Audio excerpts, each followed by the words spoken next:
So last Saturday, my buddy Greg decided to show off his brand new, top-of-the-line grill, the kind that comes with more knobs and buttons than the cockpit of a 747. He invited the whole crew over for what he dubbed the ultimate meat experience, which, in hindsight, sounds more like a questionable spa treatment than a cookout. Anyway, when we showed up, Greg was already wearing an apron emblazoned with Grill Sergeant, and he greeted us with tongs in one hand and an instruction manual in the other. I should have known right then that we were in for an adventure, because the grill itself was still in about 18 different pieces on the patio. Things got interesting when Greg, who once set off the smoke alarm microwaving popcorn, decided he didn't need to read the instructions.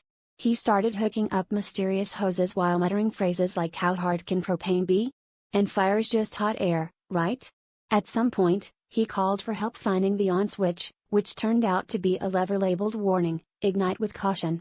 Naturally, Greg yanked it like he was starting a lawnmower, and a small mushroom cloud of flame erupted.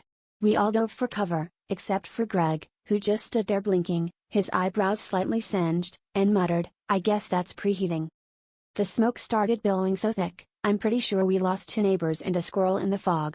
That's when the fire department showed up, sirens blaring, hoses at the ready. They didn't even ask questions, just started dousing Greg's ultimate meat experience like it was the world's saddest bonfire. Greg tried to explain, but the fire chief just shook his head and said, "Son, we've seen some things, but this is the first time we've responded to a code brisket." They stuck around to make sure nothing else combusted, and honestly, I think they just wanted to see if Greg would try to light anything else on fire.